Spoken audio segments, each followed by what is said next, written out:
Assalamualaikum warahmatullahi wabarakatuh. Bersama lagi dengan saya Naufal Khairudin dari semester 6B, Prodi Pendidikan Agama Islam, Sekolah Tinggi Ilmu Tarbiyah Al-Fatah. Untuk kali ini, kita akan membahas tentang mata kuliah Etika Keprofesian Guru yang diampu oleh Bapak Nurdi, Sarjana Agama Magister Pendidikan.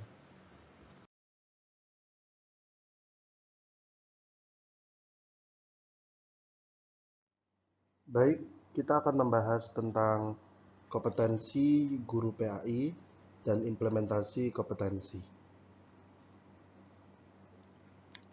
Yang mana kita akan membahas ini untuk mata kuliah Etika Keprofesian Guru, dan diharapkan dengan kita memahami tentang kompetensi guru PAI dan implementasi kompetensinya, kita bisa menjadi guru PAI yang profesional, menjadi guru PAI yang baik, serta akan menjadi guru PAI yang bisa diandalkan di zaman seperti ini. Selanjutnya yaitu pengertian dan tugas guru. Apa sih guru itu? Guru adalah pendidik dan pengajar pada pendidikan anak usia dini, jalur sekolah atau pendidikan formal, pendidikan dasar, dan pendidikan menengah. Guru adalah figur manusia yang diharapkan kehadirannya dan perannya dalam pendidikan sebagai sumber yang menempati posisi dan memegang peran penting dalam sebuah pendidikan. Intinya, seorang guru diadakan di dunia ini untuk menjadi pengajar, pendidik, dan juga pengarah bagi peserta didik untuk menjadi seorang peserta didik yang baik, bermutu, dan memiliki kemanfaatan bagi dirinya juga bagi masyarakat sekitarnya. Jadi intinya, tugas guru bukan hanya mengajarkan pelajaran atau mentransfer pelajaran, tapi sebagai guru, kita harus juga bisa mengarahkan anak tersebut masuk ke dalam jalur yang baik, baik dari segi pemikirannya ataupun dari segi sifat dan sikapnya, sehingga anak-anak bisa menemukan jati dirinya sebagai seorang manusia yang bermanfaat di dunia. Selanjutnya, tugas guru yang pertama ada tugas profesional. Apa sih tugas profesionalnya? Yaitu meneruskan atau transmisi ilmu pengetahuan, keterampilan, dan nilai-nilai lain yang sejenis yang belum diketahui anak. Intinya keprofesionalan guru itu hanya sekedar mentransfer apa yang diketahui oleh guru, pengetahuan yang dimiliki oleh guru ke siswanya dengan nilai-nilai keterampilan dan nilai-nilai yang lain, bukan hanya tentang nilai akademiknya saja, tapi juga non-akademiknya. Yang kedua, tugas manusiawi. Tugas-tugas yang membantu anak didik agar dapat memenuhi tugas-tugas utama dan manusia kelak dengan sebaik-baiknya. Ininya sebagai tugas manusiawi, kita sebagai seorang guru harus mengarahkan siswa menjadi orang yang lebih baik, menjadi orang yang berbudi pekerti, atau menjadi orang yang memiliki cita-cita yang tinggi. Kita sebagai tugas manusiawi, apa yang dibutuhkan anak tentang segala pemikirannya, maka kita tampung dan kita selesaikan masalahnya. Sebagai tugas manusiawi ini, seorang guru juga harus lebih dekat dengan anak-anak, sehingga apapun yang mau diceritakan oleh anak-anak, anak-anak tidak terbawa seperti halnya malu atau untuk bercerita mengenai masalah atau mengadu tentang apa yang dilakukan oleh teman-temannya yang lain, sehingga kadang seorang guru tidak tahu permasalahan siswa. Itu yang menyebabkan tugas guru sebagai manusiawi itu belum terlaksana. Yang ketiga, tugas kemasyarakatan. Konsekuensi guru sebagai warga negara yang baik turut mengemban dan melaksanakan apa-apa yang telah digariskan oleh bangsa dan negara lewat Undang-Undang Dasar 1945 yang intinya membentuk manusia yang berpancasila dan membentuk manusia yang sehat jasmani dan rohaninya. Jadi guru bukan hanya di dalam sekolah saja, tapi juga bisa berpotensi berada di kemasyarakatan, sehingga Masyarakat yang membutuhkan kita, seperti seorang guru membutuhkan seorang guru, itu bisa menunjukkan juga bukan hanya dalam kelas, tapi juga harus bisa di lingkungan masyarakat. Bagaimana cara guru mendidik orang lain agar menjadi orang yang baik. Yaitu peran guru. Di sini ada 6 peran guru. Yang pertama yaitu peran guru sebagai pendidik. Guru sebagai seorang pendidik tidak hanya tahu tentang materi yang akan diajarkan, akan tetapi ia pun harus memiliki kepribadian yang kuat yang menjadikannya sebagai panutan bagi para siswanya. Jadi intinya, guru itu bukan hanya sekedar untuk belajar lagi, tapi harus mau menjadi belajar lagi. Menjadi seorang pendidik bukan hanya tentang materi saja, tapi juga akan ada banyak lagi atau memiliki kepribadian menjadi guru yang seorang baik. Jangan menjadi seorang panutan yang mana menjadi panutan yang salah bagi peserta didik. Itu yang tidak boleh dilakukan oleh seorang guru. Yang kedua yaitu guru sebagai model. Guru harus memberikan contoh yang baik dalam segala hal kepada siswa. Intinya ketika siswa melihat, oh guru saya adalah guru orang yang sangat baik, maka siswa tersebut akan mengikuti guru tersebut. Tapi akan sebaliknya, ketika guru tersebut memiliki sifat yang guru itu tidak sopan dengan temannya, atau guru tersebut tidak memiliki sikap yang baik kepada orang lain, maka siswa juga akan mengikuti guru itu karena bisa jadi mencontoh hal-hal yang buruk yang dilakukan oleh guru tersebut. Karena posisi guru di sini adalah sebagai model. Yang ketiga, guru sebagai pelajar. Seorang guru dituntut untuk selalu menambah pengetahuan dan keterampilan agar supaya pengetahuan dan keterampilan yang dimiliki tidak ketinggalan zaman. Maksudnya di sini adalah seiring berjalannya waktu, teknologi dan yang lainnya, guru itu harus lebih banyak belajar lagi. Bukan berarti ketika kita menjadi seorang guru, kita tidak perlu belajar lagi, kita tidak perlu menambahkan ilmu lagi, kita hanya menganut ilmu lama. Sedangkan tuntutan pada zaman era sekarang, siswanya adalah sangat berbeda dengan siswa zaman dahulu. Dengan keadaan yang berbeda, dengan situasi yang berbeda, maka peran guru sebagai pelajar itu sangat diperlukan oleh seorang guru agar ilmu yang dibawakan guru atau ilmu yang didapatkan guru itu sejajar dengan era sekarang. Jangan sampai kita menjadi seorang guru itu yang kurang update sehingga kita tidak mengenal teknologi, ilmu yang kita dapatkan adalah ilmu lama sehingga ilmu tersebut tidak bisa dikembangkan menjadi lebih baik. Padahal di era sekarang ilmu tersebut bisa digunakan tetapi harus lebih dikembangkan lagi agar peserta didik lebih memahami. Yang keempat, guru sebagai komunikator pembangun masyarakat. Seorang guru diharapkan dapat berperan aktif dalam pembangunan di segala bidang yang sedang dilakukan. Intinya, guru harus menjadi komunikator yang baik dengan masyarakat. Sehingga terjalin hubungan antara contoh seperti wali murid dengan wali kelas. Kita saling berbicara mengenai sikap anak, penilaian anak secara sikapnya dengan wali santri atau dengan wali siswa, wali murid, sehingga terjalin keeratan hubungan antara guru dan juga masyarakat, sehingga apa yang dibutuhkan oleh wali murid terhadap anaknya bisa difasilitasi oleh seorang guru. Yang kelima, guru sebagai setiawan. Seorang guru diharapkan dapat membantu kawannya yang memerlukan bantuan dalam mengembangkan kemampuan. Di sini jangan menjadi guru yang egois yang tidak mau membantu temannya. Ada salah satu teman guru, sesama guru, yang tidak mengerti tentang teknologi. Maka kita sebagai guru yang mengerti teknologi dan teman kita yang belum mengerti teknologi, maka kita harus membantunya. Membantu dalam segi materinya atau membantu dalam segi belajarnya agar guru tersebut bisa menguasai teknologi atau menguasai materi-materi yang sekarang lebih berkembang lagi karena di era seperti ini. Yang keenam, guru sebagai administrator.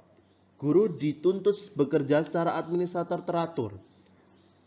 Segala pelaksanaan dalam kaitannya proses pembelajaran, mengajar, perlu diadministrasikan secara baik. Intinya seperti ini, guru bukan hanya mengajar, mendidik, atau mengarahkan, tapi juga harus melengkapi administrasi yang ada. Contoh ketika ada tuntutan sebagai seorang guru adalah membuat RPP, silabus, prota, prosem, dan yang lainnya, maka guru harus melakukan hal tersebut. Karena guru bukan hanya mengajar saja, tapi juga menjadi administrator, harus melengkapi administrasi dalam proses pembelajarannya, sehingga pembelajarannya lebih terkondusifkan. Terus seluruh administrasi sebagai seorang guru yang profesional itu bisa terlaksana. Selanjutnya, yaitu next. Yuk jadi guru PAI yang berkualitas dengan memperhatikan 6 kompetensi guru PAI. Yang pertama, kompetensi pedagogik. Istilah pedagogik diterjemahkan pada kata ilmu mendidik, dan yang dibahas adalah kemampuan dalam mengasuh dan membesarkan seorang anak. Kompetensi pedagogik berarti kemampuan guru dalam mengelola kelas sedemikian rupa agar tujuan pendidik dapat tercapai, yang di dalamnya terdapat banyak hal cakupannya. Dalam kompetensi pedagogik ini, seorang guru harus bisa mengasuh, membesarkan anak, harus bisa mengelola kelas dengan baik. Gimana sih cara pengelolaan kelas dengan baik dengan siswa yang berbeda-beda latar belakangnya, dengan berbeda-beda kualitas IQ-nya atau yang lainnya, dengan beda-beda sikapnya. Gimana sih cara guru untuk menyikapi hal-hal seperti itu? Maka kompetensi pedagogik itu sangat diperlukan oleh seorang guru, sehingga dalam pengelolaan kelas bisa menjadi lebih baik dan anak-anak pun juga bisa terkondisikan dengan baik. Selanjutnya yaitu kompetensi kepribadian. Kepribadian guru yang baik akan menjadi teladan bagi anak didiknya, sehingga menjadi sosok yang memang sudah selayaknya menjadi contoh dan patut ditiru. Dengan kepribadian yang baik, guru mempunyai wibawa untuk selalu dihormati dan dipatuhi oleh siswa. Penghormatan dan kepatuhan siswa tumbuh dari kewibawaan guru, karena bisa mengayomi, melindungi, mengarahkan, dan menjadi teladan bagi siswa. Bukan hanya secara pedagogiknya saja, tapi kompetensi kepribadian sangat diperlukan oleh seorang guru, sehingga guru itu bisa menjadi panutan siswa. Guru tersebut menjadi model bagi siswa, sehingga siswa meyakini bahwasanya guru saya adalah guru yang baik, sehingga saya harus mencontoh sifat beliau, saya harus bisa mencontoh apa yang diperlakukan beliau menjadi orang yang baik. Sehingga seorang guru harus selalu menjadikan dirinya adalah menjadi orang yang baik, baik dari sikapnya, baik dari pemikirannya, atau baik dari segi hal yang lain. Maka kompetensi kepribadian itu sangat diperlukan. Selanjutnya yaitu kompetensi profesional. Sebagai pendidik profesional, guru bukan saja dituntut melaksanakan tugasnya secara profesional, akan tetapi juga harus memiliki pengetahuan dan kemampuan. Guru profesional adalah guru yang melaksanakan tugas keguruan dengan kemampuan tinggi, profesiensi sebagai sumber kehidupan. Intinya gimana caranya kita menjadi orang yang profesional dalam segala hal apapun, baik dalam mengajar di kelas atau baik dalam sesuatu hal yang mana bisa menjadikan kita menjadi guru yang profesional. Bukan hanya kita mengajar, mendidik, atau menyampaikan pengetahuan kita, tapi contohnya menjadi guru profesional itu adalah sama halnya seperti melengkapi administrasi. Jadi guru bukan hanya datang, mengajar, menyanyikan, setelah itu keluar, tapi harus ada beberapa yang harus dimengerti oleh guru. Seperti tadi ada RPP, silabus, prota, prosem, dan yang lain-lainnya, sehingga bisa mengevaluasi suatu pembelajaran, sehingga pembelajaran itu menjadi pembelajaran yang dinilai sangat baik, sehingga murid-murid, siswa-siswa memiliki EQ yang lebih tinggi. Selanjutnya yaitu kompetensi sosial. Kompetensi sosial yaitu kemampuan menyesuaikan diri dengan tuntutan kerja dan lingkungan kerja. Memahami dasar, tujuan, organisasi, dan peran pihak-pihak lain, guru, wali kelas, kepala sekolah, komite sekolah, di lingkungan sekolah. Kemampuan beradaptasi terhadap lingkungan terbentuk karena adanya kesadaran sosial yang bisa merasakan keadaan batinnya orang lain sampai memahami perasaan dan pikirannya. Inilah menjadi seorang guru yang memiliki kompetensi sosial itu harus dimiliki agar menjadi seorang guru tidak memikirkan dirinya sendiri tanpa mengetahui orang lain. Memahami segala pemikiran orang lain saat kita, contohnya saja saat rapat juga harus mendengarkan dari segala belah pihak. Bukan hanya apa yang kita pikirkan itu yang harus kita laksanakan, tapi harus ada beberapa hal yang mana sehingga seorang guru itu menjadi peran sosialnya bisa mendengarkan seluruh perkataan orang lain, bisa menerima segala perbedaan dalam suatu perkumpulan, atau bisa mengetahui bahwasanya siapa sih yang harus saya adukan ketika nanti saya bingung dengan pembelajaran saya, bingung dengan kelas ini anaknya seperti ini, terus habis itu nanti pengajuan dengan yang lain harus tahu. Contohnya saja ketika suatu kelas itu anaknya susah dibilangin, bisa kita nanti laporkan ke wali kelasnya agar wali kelas bisa memberikan wejangan atau memberikan pengertian kepada kelas tersebut agar menjadi kelas yang baik. Selanjutnya yaitu kompetensi spiritual. Kompetensi ini merupakan pokok atau inti dari kiprah guru agama Islam. Sebagai kiprah pokok guru pendidikan agama Islam, sehingga dasar atau landasan arti pengabdian. Ini di kompetensi spiritual ini adalah kompetensi yang khusus untuk guru agama Islam.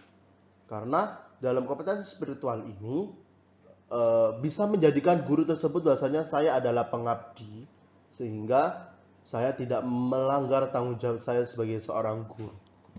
Selanjutnya yaitu leadership. Kompetensi ini mengharuskan seorang guru agama mengambil kiprah sebagai pemimpin secara informal. Dalam arti, bukan harus menjadi seorang kepala sekolah, akan tetapi bisa memberi warna mayoritas dalam kehidupan di sekolah, baik di kantor dengan sesama pendidik, maupun di lingkungan sekolah dan kelas bersama dengan ekspersor didik. Intinya, menjadi seorang pemimpin, guru menjadi seorang pemimpin dalam belajar. Pemimpin bukan berarti menjadi seorang kepala sekolah saja, tapi memimpin jalannya belajar menjadi lebih baik, itu juga harus termasuk ada dalam diri guru. Sehingga guru atau saat proses pembelajaran, semua terkondusif dengan baik. Sehingga anak-anak pun sendiri bisa mengikuti pembelajaran dengan baik, dengan kreatif, aktif, dan inovatif. Sehingga dalam pembelajaran tersebut tidak ditemukannya siswa yang malas-malasan, ramai sendiri atau yang lainnya, sehingga leadership atau kepemimpinan ini sangat diperlukan.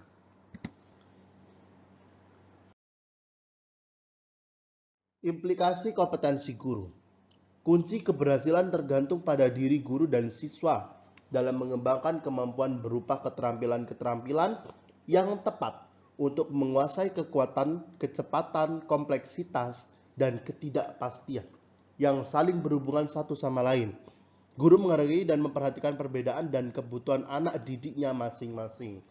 Intinya, menjadi seorang guru harus bisa mengembangkan kemampuannya, keterampilan-keterampilan, baik dari keterampilan dirinya sendiri, keterampilan siswa yang lain, atau bisa menjadikan hubungan yang baik antara guru dan siswa.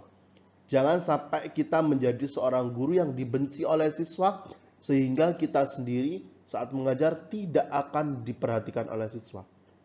Gimana sih caranya kita menjadi guru yang baik? Maka kita harus mengerti karakter anak kita masing-masing. Jangan terlalu pilih kasih kepada anak yang pintar di kelas itu, sehingga anak-anak yang kurang pengetahuannya kita tinggalkan. Itu yang tidak boleh. Harus menyetarahkan seluruhnya itu sama. Maka ketika ada anak yang lebih lambat pemikirannya terhadap anak yang lain, maka kita harus memberi pendekatan yang lebih kepada anak tersebut. Sehingga mereka tidak ketinggalan ketika teman-temannya sudah menguasai materi, sehingga anak tersebut belum menguasai materi. Maka menjadi seorang guru juga harus bisa mengetahui tentang diri anak didiknya masing-masing. Guru harus menguasai metode mengajar, menguasai materi yang akan diajarkan, dan ilmu-ilmu lain yang ada hubungannya dengan ilmu yang akan diajarkan kepada siswa. Juga mengetahui kondisi psikologi siswa dan psikologis pendidikan agar dapat menempatkan dirinya dalam kehidupan siswa yang memberikan bimbingan sesuai dengan perkembangan siswa. Harus mengetahui metode belajar yang baru, metode belajar yang inovatif, sehingga di sini bukan hanya siswa yang menjadi bukan hanya guru saja yang menjadi peran utama dalam kelas itu, tetapi siswa juga harus menjadi peran utama. Sehingga antara guru dan siswa itu bisa terjalin hubungan erat. Sehingga mungkin metode-metode yang lama bisa dirubah menjadi metode yang inovatif, yang baru. Yang di dalam unsurnya bisa menjadikan suatu game atau suatu mini drama lah contohnya. Bisa jadi agar siswa itu lebih memahami pembelajaran ketika metode itu menjadi metode yang inovatif. Sehingga siswa tidak hanya mendengarkan ceramah guru saja, sehingga siswa akan mengantuk, mungkin seperti itu. Tapi ketika kita menggunakan metode inovatif, pastinya siswa itu akan mendapatkan pengetahuan yang lebih inovatif lagi. Dan juga guru harus menguasai materi. Intinya, jangan menjadi guru yang cukup dengan materi yang diberikan sesuai dengan kitab yang dibaca. Tapi harus mencari sumber-sumber lain. Contoh, dari buku ini, buku A, kita bisa mengambil dari buku B. Sehingga dalam perpaduan ilmu antara buku A dan buku B, itu dicampurkan menjadi satu sehingga disampaikan kepada anak-anak, sehingga anak-anak paham. Paham bukan hanya paham dari satu buku, tapi bisa jadi buku yang lain. Dan juga harus bisa memahami psikologi siswa. Siswa itu nanti dia akan gimana sih? Apakah kita kasih tugas terus sehingga kita nggak tahu psikologi siswa, sehingga kita hanya mementingkan diri kita sendiri, kita malas mengajar, akhirnya udah ini dikerjakan ya. Itu yang mungkin seharusnya dikurangi oleh seorang guru, sehingga kadang psikologi siswa tidak sama. Kadang ada yang kecapean pikirannya, kenapa sih harus ngerjain terus? Nah, padahal dia butuh pembelajaran seharusnya. Jadi harus mengerti psikologi siswa dan juga psikologis pendidikan. Juga bisa menempatkan dirinya menjadi seorang manusia, menjadi kehidupan di siswa. Kadang ada guru yang menjadi favorit bagi siswa karena memang guru itu terlalu humble atau bukan terlalu, tapi harus humble dan bisa diajak cerita oleh siswa. Guru sebelum mengolah interaksi proses pembelajaran di kelas, terlebih dahulu harus sudah menguasai bahan atau materi apa yang akan dibahas sekaligus bahan-bahan yang berkaitan untuk mendukung jalannya proses pembelajaran. Sebelum mengajar, guru harus memahami materi yang akan disampaikan, agar saat mengajar nanti tidak belepotan kalau ngomong, terus bisa jadi nanti guru tersebut tidak bisa berbicara di depan siswa sehingga apa yang disampaikan itu tidak masuk ke dalam siswa. Itu juga harus diperhatikan. Dan juga ada bahan-bahan ajarnya atau nanti media yang digunakan untuk menyampaikan suatu materi itu apa. Maka harus disiapkan sebelum proses pembelajaran. Perlunya guru PAI senantiasa mengembangkan wawasan keilmuan yang berhubungan langsung dengan materi pelajaran dan hal-hal lain yang berkaitan dan dapat membantu pemahaman siswa.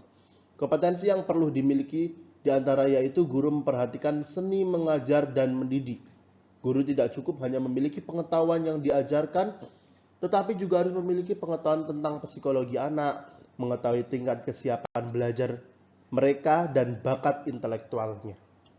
Jadi guru PAI harus mengembangkan apa yang dia tahu, mengembangkan apa yang menjadi wawasan dari guru PAI itu, sehingga bisa menjadikan suatu gaya belajar yang baru, yang lebih baik lagi. Bukan berarti mengganti pelajaran agama yang ada, enggak. Cuma cara penyampaiannya mungkin nanti dirubah menjadi suatu penyampaian yang baik lagi, sehingga seni mengajar dan mendidik itu lebih baik dan siswa lebih kreatif, lebih inovatif, dan lebih bisa menguasai materi yang ada.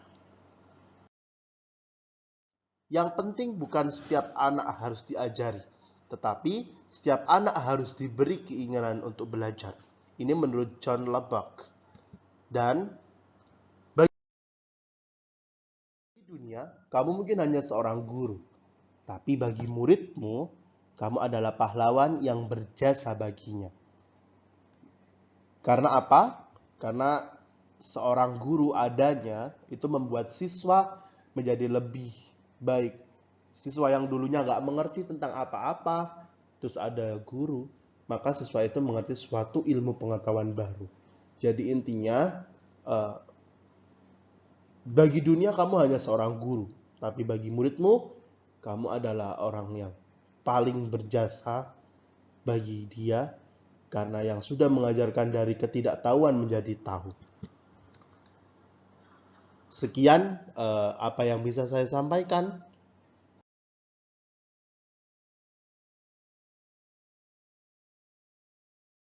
Mulai dari awal sampai akhir, ketika ada perkataan yang mungkin salah saya ucapkan, mungkin salah saya memberikan pengertian, saya mohon maaf yang sebesar-besarnya, karena memang manusia diciptakan di dunia ini bukan menjadi bentuk yang sempurna, tetapi juga memiliki kesalahan. Sehingga kritik dan saran akan saya terima selagi kritik dan saran itu menjadi pembangun, menjadi lebih baik, menjadikan saya menjadi orang yang lebih baik lagi. Thanks for your attention. Assalamualaikum warahmatullahi wabarakatuh.